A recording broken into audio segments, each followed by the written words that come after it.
Then she was blindsided and summoned by officials who told her that they would actually help her get a better passport and things would be okay. That then led to her detention under these Trump administration aggressive policies. And here she is speaking from jail for the first time. I know they work for Trump. Trump want to make America better. That's great. We're very human. We make a mistake. But I live. BBC Sounds, music, radio, podcasts.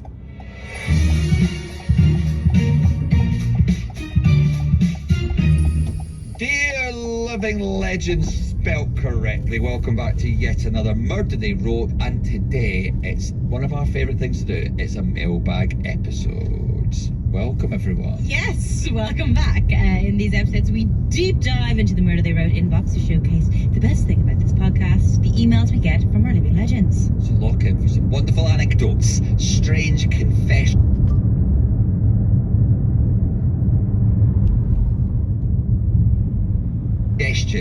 and of course, pictures of your pets. First off, we have an email here from Nick. Hello, Nick. Which is like Mick, but spelt with an N. Hi. I was shocked to hear my email read out on the moped story, the one I'm set in Tunbridge Wells. Thank you. It's because Nick wrote to us with a story about a stolen moped he found in a bush. He called 101 and told a woman on the other end of the phone that he'd found body parts. He was of course referring to the moped body parts, and that caused some confusion. But Nick continues, the stolen moped was nothing to do with me, by the way. Keep up the good work, Nick. Do we have many kind of like repeated emailers? Like sometimes we read one us, but I bet you we have our regulars. I bet. Like I think Nick is a regular now. Nick, babes, you keep on emailing and I'll keep reading them out, alright? And I also, you can tell who's a true living legend because they've heard their email. They've continued listening to hear their email. And Nick, you now have to listen for a lot longer to hear this one. Did you hear this one? Let us know, and then we'll read that out. And that's why basically then... He will keep BBC and he will keep us employed for a long time. In about 15 years, this podcast will just be me and you talking to Nick. Yeah. I'm okay with that. I'm not bothered. I have an email from another listener. Oh, hello. Who couldn't believe we read out their email. Do you see what's going on here? No way, is that actually what's happening? You see, there's a trend. This is from Leah. Other people emailing, by the way. And this is from Leah. Hi again. Thank you for reading my email and covering the cinema story that was the North Wales murder. She suggested the actual case. Yeah, it came out in January. Had I known my email would be read out, I would have said this podcast is fantastic. So that is why I've decided to read out this new email, because there wasn't enough compliments about us in there. Well, she's not said that yet. She said she would have said that. So she's actually still not emailed and said that the podcast is fantastic. Yeah, we need another email. No, wait, she continues. Your voices, the humour, even the dodgy accents, that's probably you, are so nice to hear, and the whole editing with the sounds and the stories is fabulous. Yes, and Ken, and the whole Louise and everyone else. The whole creative But team. Ryan's just miming. Okay, she continues, I'm always up to date, so I can't binge listen, but I will probably listen to them all again. And here's my dog Frank, the lunatic lurcher. Love a lurcher. We used to have a Thank lurcher. you, Leah. What a beautiful lurcher. Oh, beautiful. Look, it's got that marking on his face. It looks like it's got sort of like army cadet camo paint on his face. It's like, you know, it looks like a dog from like a Little Rascals film that's like about to go on. It looks like a skin you could buy on Call of Duty. With the way it's got this thing. It's very you thing to say. Call of Duty. I play games in real life. Billions of other people play games on the computer with me. I have an email from Matt. How you Matt. doing, Matt? First name? Mouse. Mouse Matt. I thought it was his brother Dorno. Oh, that was what I was going to do next. Oh, lovely stuff. Who emailed in March last year? Are we just doing is this just a catch-up episode? Wait, March 2024. Jesus, over We here. missed it at the time. So you're still here, Matt. Welcome. Hi, guys. I was working as part of the crew for the Brits after party and saw you guys. This is Brits gone by. Oh my god, and what did he see us doing?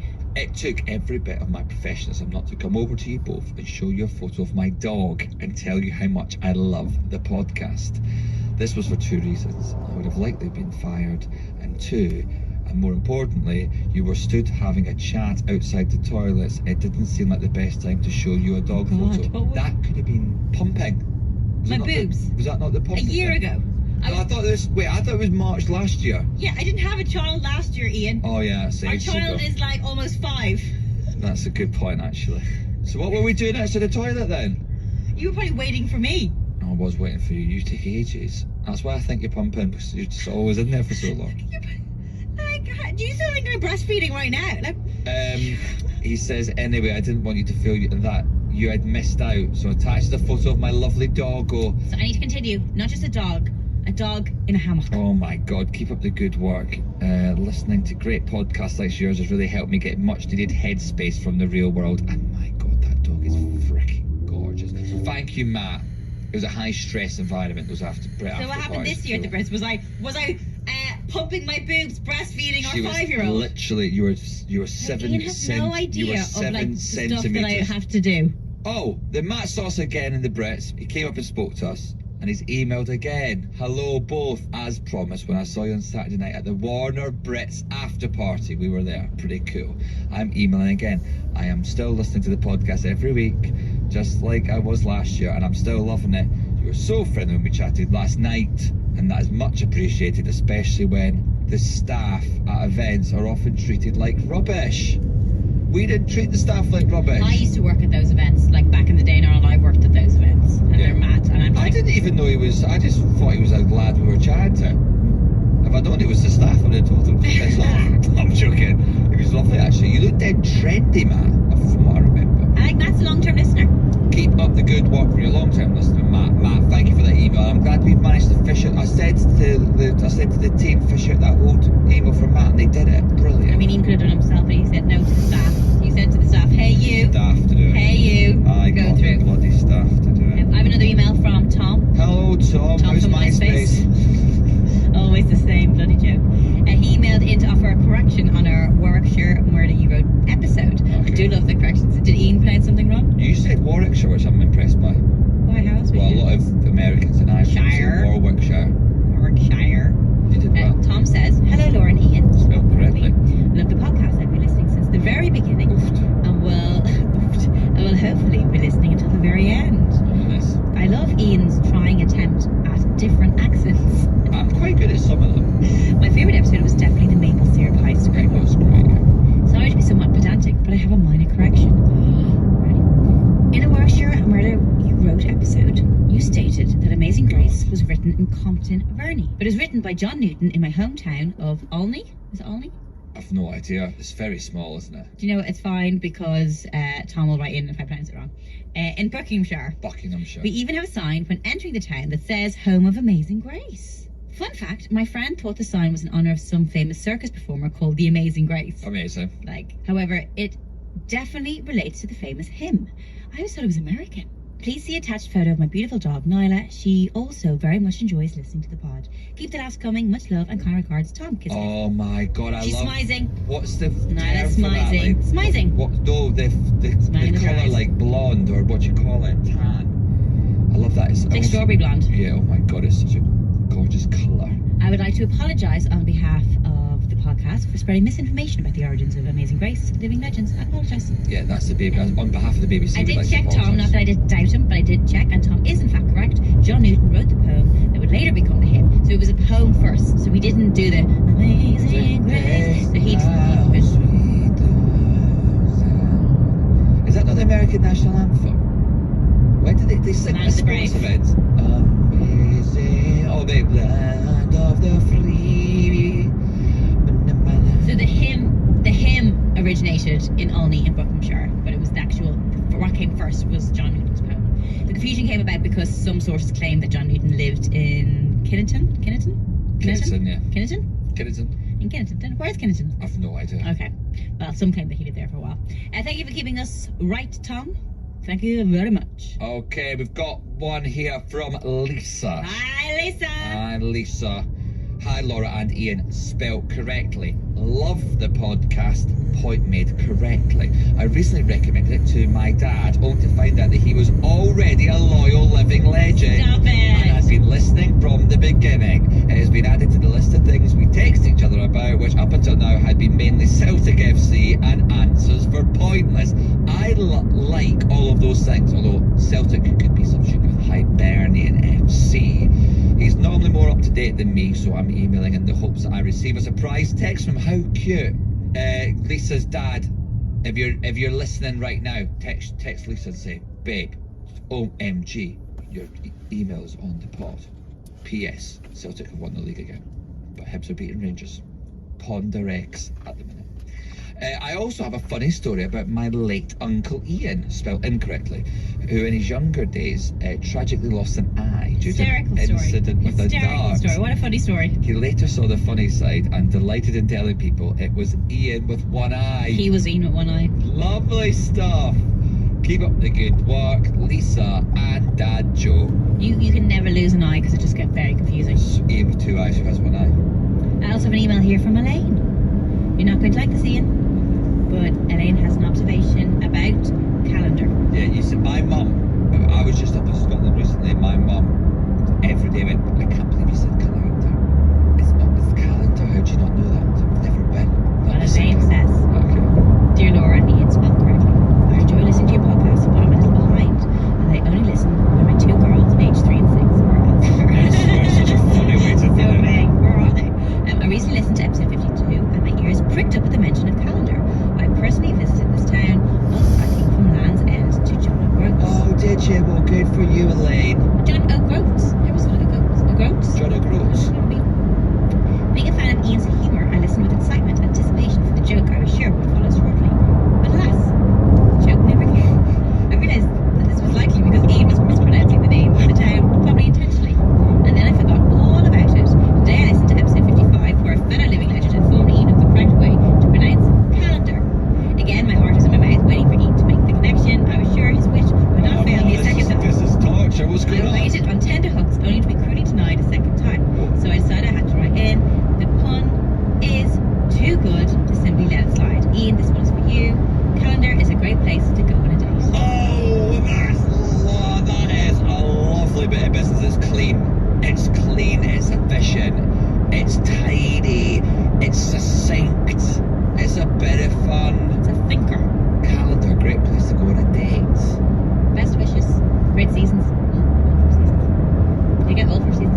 Does Tish have a dog? And she says, I'm so sad I nearly caught up as I'm listening to an episode a day at the moment. It's been so lovely to have you as company on our many walks. Thank you. I don't have a dog, unfortunately, but I'm attaching a picture of my lovely rabbit Pancakes. Great name for a rabbit. Who unfortunately isn't with us anymore. I'm sorry to hear that, mate. He lived to the grand age of 10. What a shift. About 100 in rabbit years. He was like a dog who would play fetch and went for cuddles. Thank you again for the company, Tish, and she's put a lovely picture of her bunny there. Massive ears. It's Yes. It's huge. Yes. It's huge, that bunny. And thank you, Tish, and I hope you're through the worst of it and you're at the other end. You've now got a beautiful baby, and I'm glad we could help in any way whatsoever. A 100-year-old rabbit feels like a good place as any to wrap up this episode. It does indeed. Is that what it is? Is it 10 years? No, wait, it's 10. Rabbit years are 10. Is it? Well, I've taken that from Tish's email. I don't know. You said that with such authority. Well, no, but Tish told me, why would I lie? That's what Tish would say. That's right. Why would I lie? That's how you say Tish, it. if you'd like to email in again to complain about Ian, where should she email? Well, Tish, you should email us at this address. No, genuinely, please keep emailing in. It helps us. Send in case suggestions, funny stories, and of course, pictures of your pets. You can email them to the normal address, Laura and Ian with 2 I's at bbc.co.uk. Bye.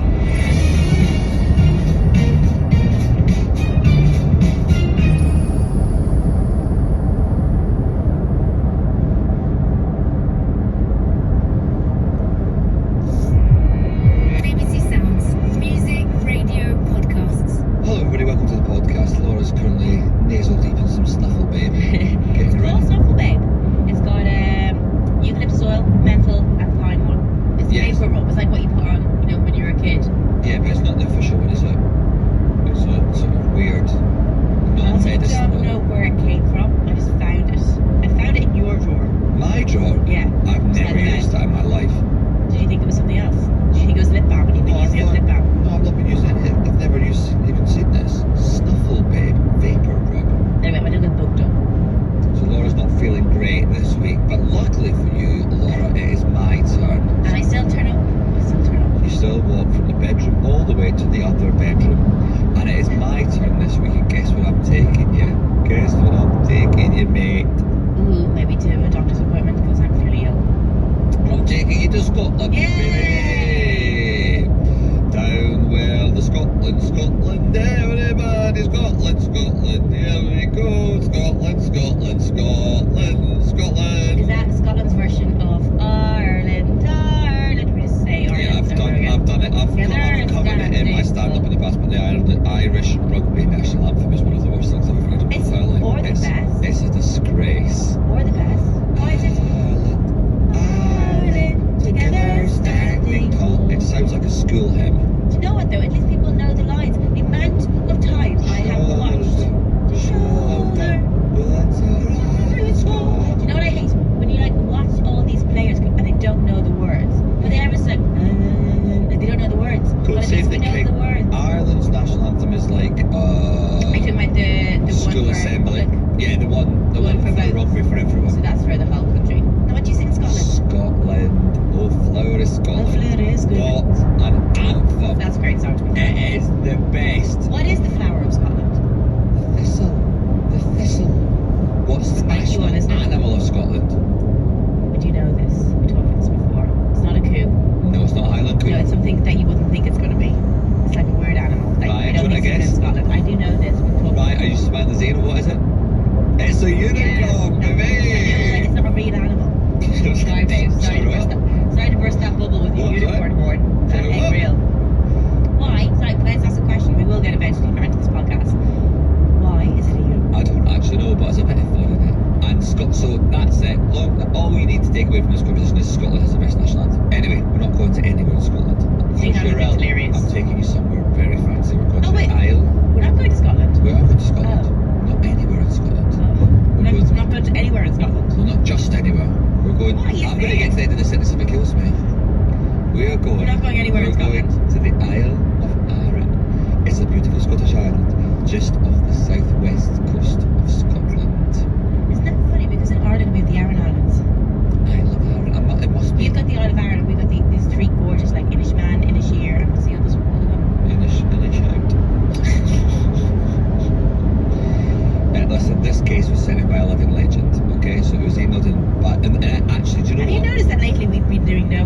just get recommendations. Well, that's what happens. It's a self-fulfilling prophecy, this podcast now. Actually, it's sort of living legend approved because we've not had it emailed in by not one, but two trusty listeners.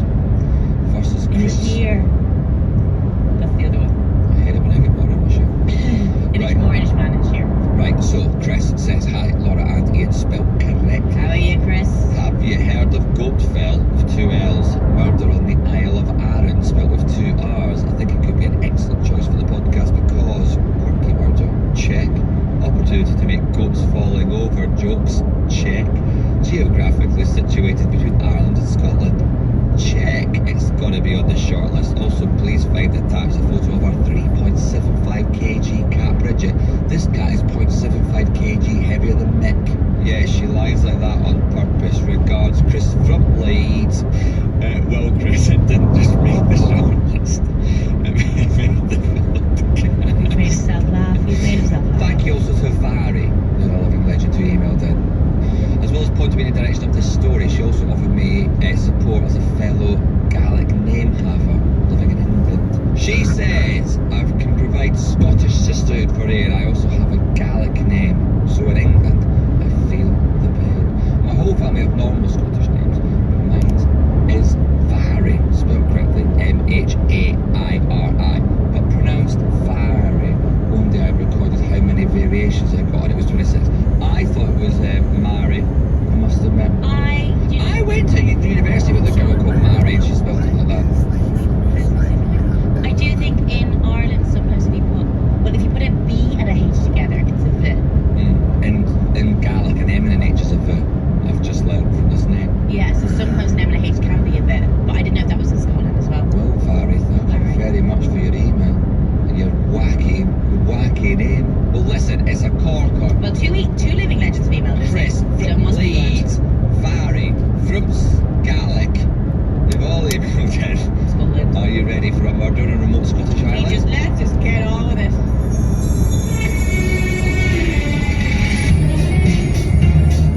You're listening to Murder the Road with Laura Whitmore and Ian Sterling, a podcast where we indulge our favourite pastime, talking about true crime. This is the Goatfell murder.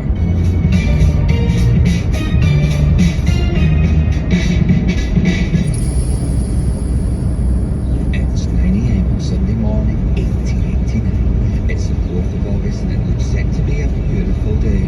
The sun is shining bright and the ground is no longer wet from the rain. The mist which surrounded the Isle of Arran for days is gone. Goatfell Mountain, the highest peak on the island, can be seen distinctly. It may be a beautiful day, but there's a grim task at hand. 150 men are leading a search party on Goatfell. They're looking for somebody, a man who was last seen 20 days ago on his way to climb the mountain. His name? Edwin Rose. Francis Logan, a fisherman on the island, is helping out as part of the search party. He's scrambling around close to a gully running down the side of the mountain. He's shouting Edwin's name when suddenly he's caught by an unpleasant smell. Francis follows his nose. He scrambles down the gully to where the stench is most pungent, and that's when he sees her. I've found something, Francis exclaims, his call echoing down the mountain. Down there! He's pointing towards a huge granite boulder, resting on the base of the gully. Beneath the boulder lies the decomposing body of a man. How awful. The body is surrounded by what looks like an elaborate wall made up of 43 stones stacked on top of each other. It appears that somebody has purposefully tried to hide these human remains. Has there been a murder? And is that the man they're looking for, Edwin? Well, nobody knows yet because the body is face down when Francis discovers it and his jacket is covering his head. And there's a wall of stones, very specifically 43 stones around 43 it. stones. I've Did done you my count it? research, I can't let myself. So before anyone can touch the body, they need to call the sergeant, and when he arrives, the first thing he does is ask for the wall to be carefully disassembled. He then insists that a doctor is called. And I imagine that takes a long time, given that this is the 1880s and they are like in the middle of nowhere. It does, and actually the doctor they call Dr. Gilmore isn't technically working. He's actually a holiday maker in Arran. Talk about a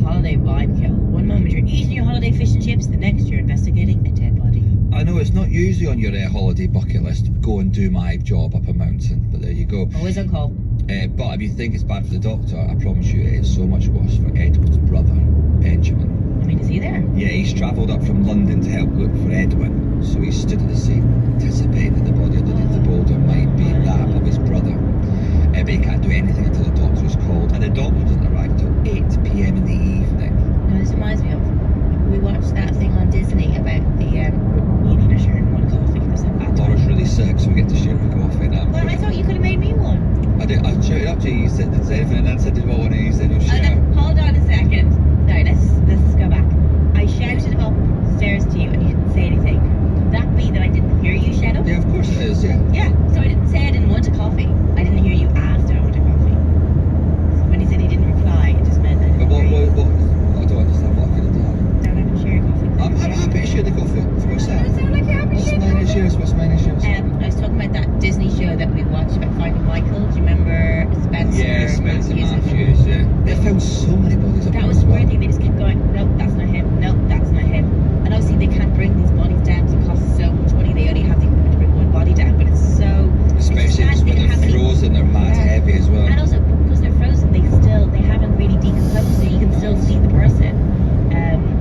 So I always think, anything like this when they're up a mountain, like how many bodies you could be there looking for one and you find someone else. So Yeah. this may not be the person they're looking for, we don't know. Well, I can tell you that when the doctor arrives, Yes. he and the police lift the body together, they And? turn it over, and Benjamin is sadly able to identify his brother, Edwin Rose. I mean, there's something really tragic about that, but also to be able to find him, I don't know. I think in the long run, it's best to find he'll him. know, he'll be glad that he found his brother, especially because someone tried to hide the body under rocks.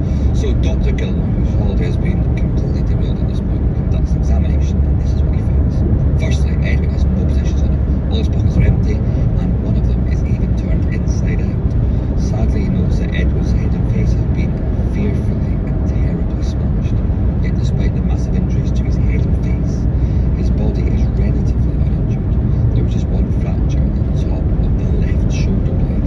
Seems very suspicious. A search is also conducted of the area around where Edward's body was found, and higher up the gully they find a walking stick, Okay. lying head downwards as if dropped, a waterproof jacket torn in two pieces, it looks like it's been trampled on, a knife, a pencil, a button, a forage cap which was folded in four and was entirely concealed by a heavy stone that somehow ended up on top of it. And on both sides there were two massive drops, which would suggest that Edwin had fallen dramatically from the height above.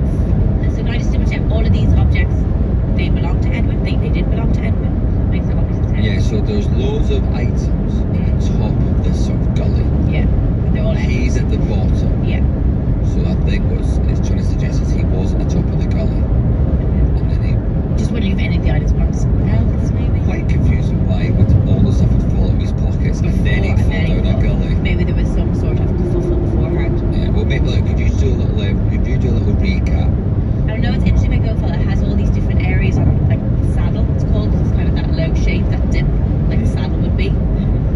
Coronam. Not like Woody. That all looks very Irish. It's very similar, isn't it, Galen? Yeah. Is it called Goatfell? Because Goatfell. I'm guessing it's called Goatville because goats get called I goats really too wanted to ask the famously. question at the start and I thought it was stupid, but actually I'm going to ask it. I wonder if it's called Goatville because goats do stand on the side of mountains, Yeah, don't they? but it's so steep that even goats fell. It's so steep on Goatville that even goats fell. Okay, I'm going to recap everything because there's a lot of information Yeah, here. there is. There's a lot. Okay, so the body of this man is found in a gully underneath a boulder, seemingly purposely hidden behind a wall of stones. His face and head are in really bad shape, but the rest of his body is mostly unharmed. Objects belonging to him are scattered around in a way that makes it look like he possibly could have fallen. Exactly. So that means he could have either fallen to his death, but I mean, that's very unlikely. You fall to your death and then put all these stones to cover your body. Yeah. Or he was killed and his body was hidden behind the boulder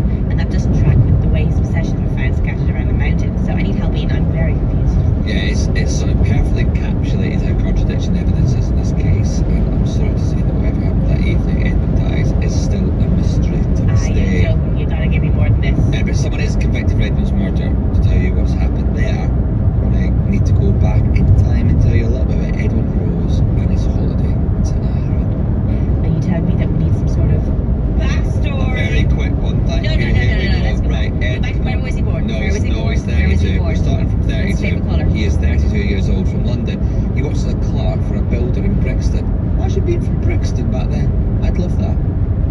What? I just never meet people from Brixton. Well, you never meet people from Brixton in the 1800s because you weren't born. I just get really. Do you ever do that thing when I'm in about and I meet someone who's actually born in London? I get really buzzy. I'm like, oh my god, it's like being a celebrity.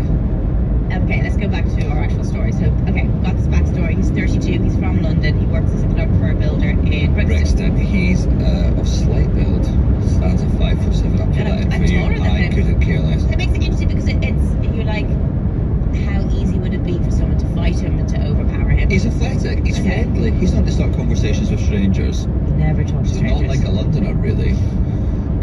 Even in the 1880s, it's good to have a little bit of stranger danger. Something Edwin realised all too late, sadly.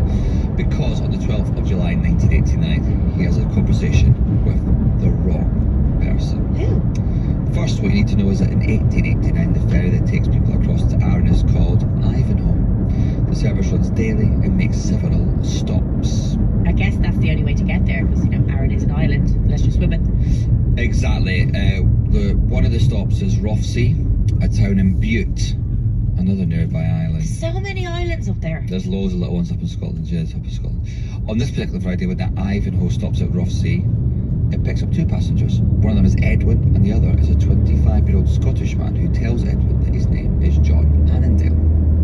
On board the ferry, the two men strike up a friendship, and at some stage during the crossing, Edwin and John come to an agreement that Edwin will stay with John in his lodgings. So Edwin must have got the ferry to Arran with having not booked anywhere to stay. I mean, It's not 100% clear. I don't know how would you book something in Arran? Like, genuinely, how would you do it? This is before there was the old booking.com, isn't it? Yeah. So what would you do? Like, Well, I guess- shout across the river, hey! I guess back then, because I remember when I used to. We watched the sketches doing two men shouting across the river. It's, I love what you and I do when I'm not in the room. that's literally what we football and watch sketches of men And I shouting. also say harmonise singing the Pokemon theme tune. That's what I walked into Okay, this morning. man, gotta get some massages. Very good stuff. But like a lot of in Thailand, a lot of the islands, what you do is when you get to the island, there's always loads of people near where the boats come in, offering places to stay. So I'm assuming maybe back then they kind of when boats came in, there'd be like a local. I'm picturing a lady with a little like head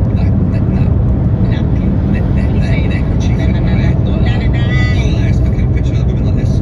As you like. Podcast. Hello. Do you need a place to stay here in Arran by any chance? Do you? I've got a very reasonably priced Airbnb. How many times have you practiced that? Because you did that very quickly. I've done it many times, darling. You look Would like, you you like know who to you look come like? stay Look at the with camera. me? Look at your camera. Yeah. You look like E.T. Oh, hello. Scottish granny call home. I really want to do a serious true crime podcast, so I can flex my journalistic skills, go into the psychology of it all, and Ian results pretending to be a Scottish ET. Oh, you can be a professional journalist another day, darling, when we're not on the Isle of Arran, actually. It's like a really messed up Mrs. Doubtfire, Come isn't it? into my house and taste my soup. Would you like my soup?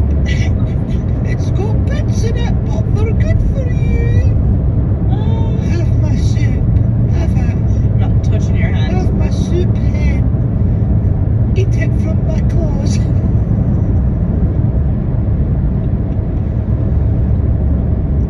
Oh, it's nice, that, isn't it? I don't mind that voice, by the way. I don't mind that. Like, mind of what? Something that you I'm might kind of take into on it. for a long time. Turn myself on. Too far. Too far. You're doing all right. Too far. Right. But what we do know is that when they get off the ferry together in Arran, they both head towards John's lodgings at the village of Invercloy. That is bold. Stay with someone you've only just met. And Invercloy of all places. I know it's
Benjamin is concerned, so he sounds the alarm. But this is 1889, so things move slowly. It's only the 27th of July, more than a week later, that Benjamin arrives in Scotland looking for answers. A whole week.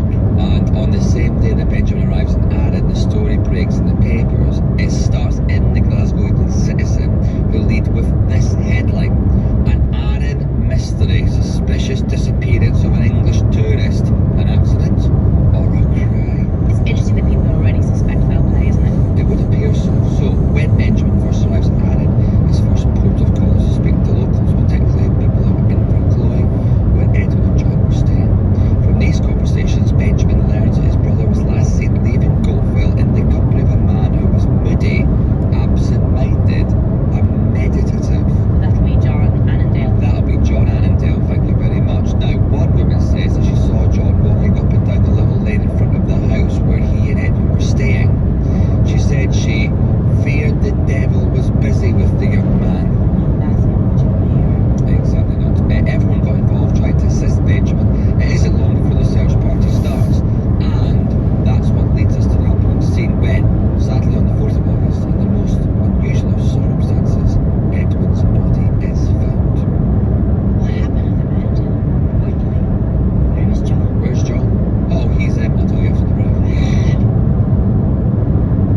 children. They hear the shouts, the miners hear the shouts, and they throw down their tools and sprint after John. Literally being chased by an angry man. But John is quick and he manages to make it to some woods. In Glasgow. I don't actually know where the woods are in relation to the station station. I can't think. I mean, obviously this is a long time ago. Yeah, it's probably now there's probably apartment block there. But Nowadays, nowadays you'd run into CX or something, River Island, rather than some woods.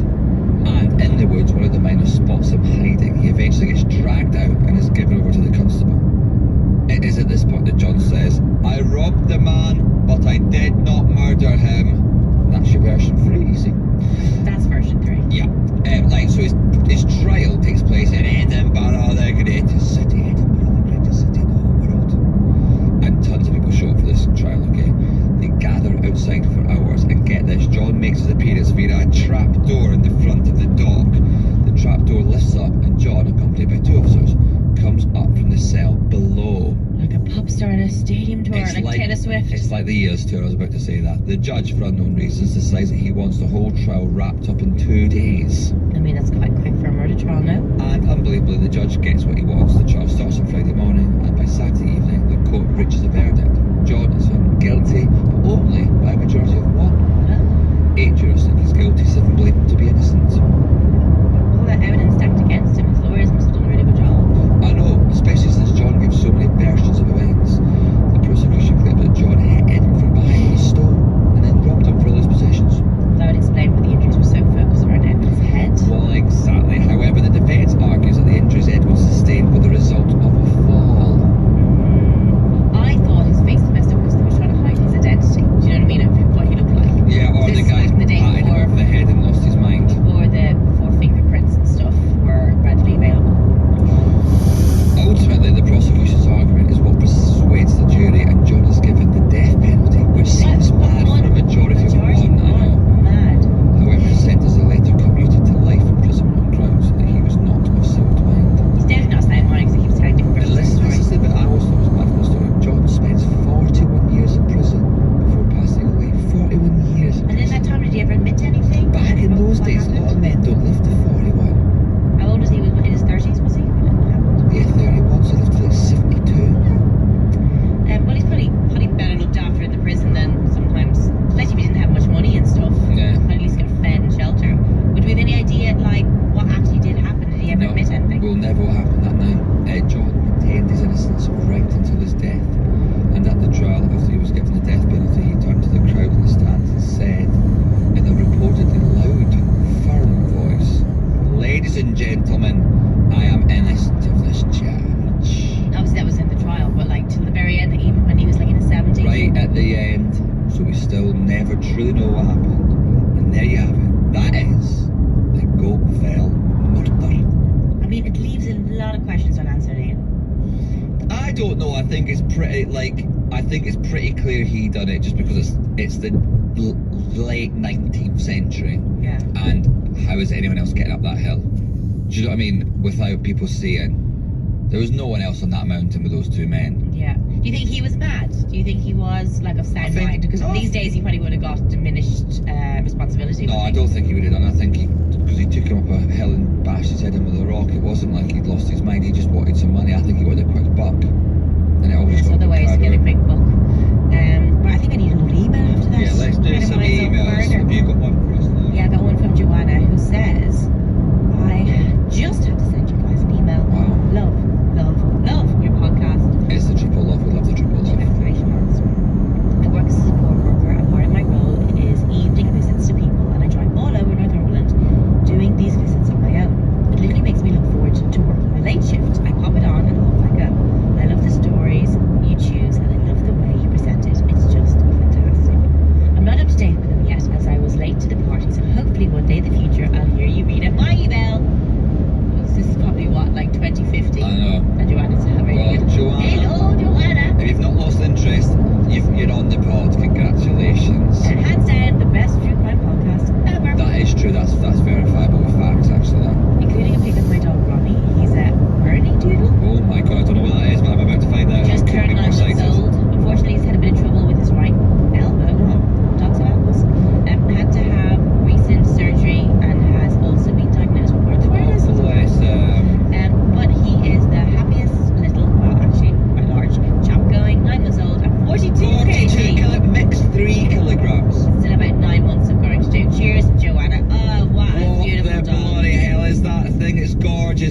off my screen. It shouldn't be allowed. It's on the beach. It's so beautiful. What's that? A Bernedoodle? I've never heard of that. It's obviously mixed with a poodle. What's the bird? What's the one from Beethoven? It's got to be that. It's 42. What's that dog called again? St. Bernard? St. Bernard. It's a St. Bernard poodle mix. That's exactly what it is. Bernese. Maybe it's mixed with a Bernese. Bernedoodle. It's a Bernese poodle. It's a Bernese poodle. Thank you so much, Joanna. I've also got a short and sweet one from Lydia, who says, "Hi, Laura and Ian. Hi, lads. I have been travelling around the world for the past 6 months and always look forward to Mondays so I can listen to the new episode. Or like people listen to it the day it drops." Although if you could listen in the UK, you could just listen to VPN or something. It's just better for the algorithm if you're in the UK. Don't listen to it. I've been travelling around the world for the past 6 months and always look forward to Mondays so I can listen to the new episode. It has been great walking around new cities with my headphones in, listening to the pair of you. It makes me feel less alone while solo travelling. So please keep the episodes coming. Here's a picture of my German wire-haired pointer, who I cannot wait to see when I get back to England in the next few weeks. Lydia, oh my god, that dog is a person. It looks like an old police detective with a big moustache. What's he gonna guy who used to do the races? The big tash. Oh, it looks John like McGregor. John McCrea. That's what That's what you're your dog looks like. I think that's a compliment. Listen, thank you everybody for listening to the podcast. If you've got a case you'd like to suggest or just a picture of your dog you'd like to send in, why not send it to Laura and Ian with 2 eyes at bbcwith2bs.co.uk, and we'll see you all on Thursday.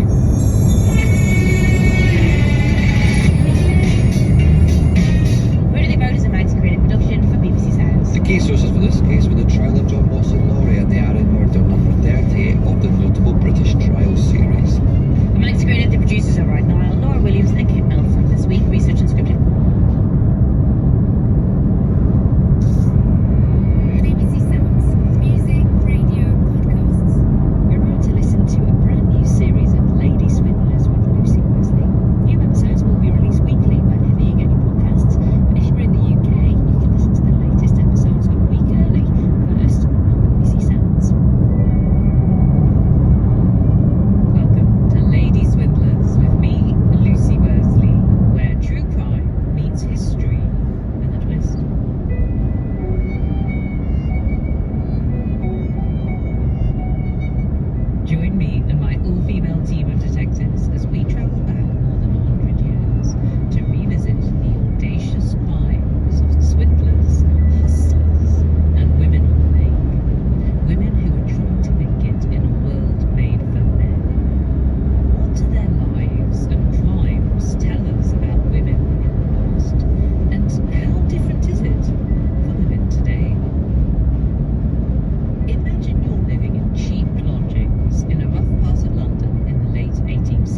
Tracy. Steph, can I ask you, what's the riskiest thing you've ever done to make money? The riskiest thing I ever did was my first ever job when I was a teenager. I was an ear piercing specialist in a well-known accessories store, and it was my job to pierce ears, but my training was basically practice on my mates. No! Yes, I've got all these friends with like misplaced holes in their ears, still to this day. Now, to find out more about Catherine Murphy and coining, I met our resident historian, Professor Rosalind Crone, at the Tower of London, which was formerly the site of the Royal Mint. Ros and I are here at the Tower of London. We've penetrated through the gateways, we've come over the drawbridge. Now we're in a little street that's called Mint Street, because here, in this row of workshops where we are, the nation's money was made for about 600 years. And today it's an exhibition all about money, and this case here is about counterfeit money. We've got coins as well displayed here, a real one and a fake one, and I can see that the real ones are nice and it's crisp, isn't it? It's got nice details to it, but the one that's been faked, you can see the king's face is kind of rolling amongst his features, and it's not very round. I want to know, Roz, how Catherine is making these pieces of cheaper metal look like silver. So first she would have needed to create a base coin of cheap metal like tin. After that she would have had to put the coins into aqua fortis, and that's nitric acid. And this would draw any silver to the surface, but it would also make the coin look black. So she would use sand to remove that black stuff, okay? Now this would create a shiny coin, and you couldn't go out with a shiny coin because it looked just too new and too wrong. So it was necessary to dull them. Catherine had a pot of black material, a bit like stuff you use on your shoes to make them shiny. They call this rubbing them. It sounds quite a fiddly little job. Is it something that's particularly suited to women with their fiddly little hands? Oh, that's a good question. Men and women both were involved in coining. Some did it as a family business, actually. But it's to do with that fine work and delicate hands and to be able to create things like intricate. It's quite interesting to note, actually, that from the beginning of the 18th century to 1790, about 1/3 of the defendants who were accused of coining were female. A third of them. A third. That feels quite significant, doesn't it? Roz, why is making fake coins considered to be treason? Because it's basically stifling the state. Coins are the currency of the monarch, and so to counterfeit or to copy them, it's seen as a betrayal of the king or queen, and hence that makes it treason. And we should also recognise the potential damage that coining and counterfeit currency can inflict on the economy. But as an act of treason, it carried a particularly nasty penalty, not just death, but a really painful form of death. It's important to note, though, that not everyone who was caught was executed, faced the death penalty. But the stakes are pretty high, aren't they? There's a distinct possibility that if you're caught making fake coins, you will lose your life. Yes, it's definitely taking a risk. What do we actually know about Catherine Murphy? Well, we know that she was born in Bond Street, London, so only about a mile from here, in about 1759, which makes her approximately age 30 by the time of our case. Apparently she became an orphan when she was still young, and at age 14 she got a job as a servant in a public house. Other jobs in service soon followed.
there's this cryptocurrency fraud business, isn't there? Steph, what tools do you need? Well, a computer, and that's pretty much it. So you can work from home? Yeah, you can. It's interesting to me that although the vast majority of cryptocurrency fraud is committed by men, when women do it, they get huge media interest. Do you think that the women get more interest because people are surprised that they're financially literate enough to do it?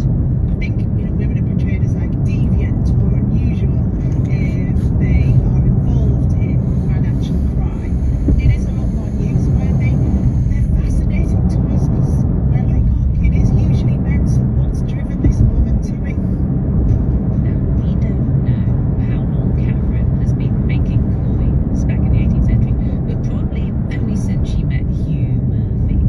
But on the 3rd of December 1788, a few weeks after moving to Maypole Court, there's a disastrous chance encounter with a nosy neighbour, Elizabeth Alford. I live opposite this house. I was in her room that morning. I asked her how her husband did after his night's diversion. He was drunk overnight. I saw some bad money on the table. I went to my landlord and told him if he would go for Officer Dawson, he would find him counterfeiting bad money. I'm not sure that I like this Elizabeth Alford. I don't like her snide reference to you being drunk, and I really don't like the fact that she's dobbing Catherine in as another woman to the authorities. She's probably hoping for a reward, but she must know that the possible punishment for poor Catherine is a really terrible death. Moments later, Robert Dawson, an officer of the law, arrives in Maypole Court. I could perceive between the bottom of the door and the floor the woman very plain, with something rubbing between her finger and her thumb. On the other side of the table, I could see a man. I burst the door open, and in his hand I found a counterfeit shilling. I secured the man and the woman and tied their hands. The woman dropped a number of bad shillings and sixpences out of her lap. 6, 7 or 8. It's easy to imagine the panic that Catherine and Hugh must be feeling as Officer Dawson searches the room. In a hole in the ceiling, he finds a pot full of blacking. And by the fireplace, a little bottle of aqua fortis, that key bit of coining kit. Catherine implores Officer Dawson. I was never concerned in such business as this, but 3 times. I have 3 children, but I never pass any bad money in the neighbourhood. But it's no good. Catherine and Hugh are taken away to await trial at the Old Bailey. Poor Catherine, this is a really terrifying scene to imagine, isn't it, Steph?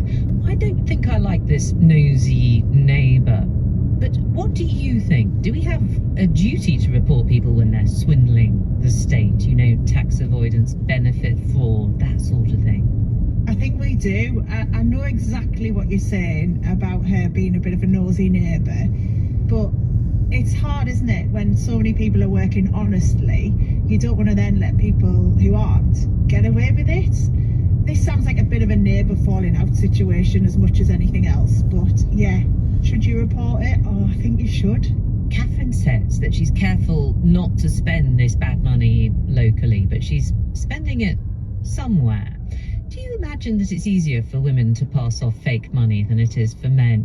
I'm just an ordinary busy housewife doing the shopping. Yes, I think it probably is, and I guess this is where I think she's really smart by not spending it in the area and taking it to other places. So she was just trying to keep it as far from her as possible, which is your classic kind of money laundering these days, is put it